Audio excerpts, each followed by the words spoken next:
Hello বন্ধুরা, স্বাগতম আমাদের চ্যানেল। আজকের ভিডিওটি খুবই গুরুত্বপূর্ণ একটি বিষয় নিয়ে। কিভাবে বুঝবেন আপনার স্বামী গোপনে অন্য এক নারীর প্রেমে পড়েছেন কিনা। বন্ধুরা, যদি আপনি আমাদের চ্যানেলে নতুন হয়ে থাকেন তাহলে দয়া করে সাবস্ক্রাইব করুন এবং নোটিফিকেশন বেলটি চাপুন যাতে আমাদের প্রতিটি নতুন ভিডিওর আপডেট আপনি পেতে পারেন। চলুন তাহলে শুরু করা যাক। সেকশন 1, আচরণে পরিবর্তন। প্রথমেই চলুন দেখি স্বামীর আচরণে কোনো উল্লেখযোগ্য পরিবর্তন এসেছে কিনা। যদি তিনি হঠাৎ করে আপনাকে কম সময় দিতে শুরু করেন, খুব বেশি কাজে ব্যস্ত থাকেন বা হঠাৎ করে খুব বেশি রাগী বা উদাসীন হয়ে যান, তাহলে এটি একটি সংকেত হতে পারে। এছাড়া যদি তিনি তার ফোন বা কম্পিউটার নিয়ে খুবই সতর্ক থাকেন, তার মানে তিনি কিছু লুকানোর চেষ্টা করছেন।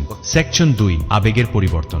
দ্বিতীয়ত, আবেগের পরিবর্তনও একটি বড় সংকেত হতে পারে। যদি আপনি লক্ষ্য করেন যে আপনার স্বামী হঠাৎ করে খুব বেশি রোমান্টিক হয়ে গেছেন বা উল্টো দিকে একদমই রোমান্টিক না থাকেন, তাহলে এটি আপনার জন্য সতর্ক সংকেত হতে পারে। এছাড়া যদি তিনি হঠাৎ করে আপনার প্রতি খুব বেশি সমালোচনামূলক হয়ে ওঠেন, তাহলে বুঝতে হবে তিনি হয়তো তার আবেগ অন্য কোথাও বিনিয়োগ করছেন।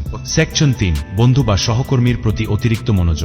তৃতীয়ত, যদি আপনার স্বামী হঠাৎ করে তার কোনো বন্ধু বা সহকর্মীর প্রতি অতিরিক্ত মনোযোগ দিতে শুরু করেন, এটি সন্দেহজনক হতে পারে। যদি তিনি বারবার তার নাম উল্লেখ করেন, তার সম্পর্কে কথা বলেন বা তার সাথে সময় কাটানোর জন্য অজুহাত খোঁজেন, তাহলে এটি লক্ষ্য করার বিষয়। সেকশন 4, আপনার প্রতিক্রিয়া।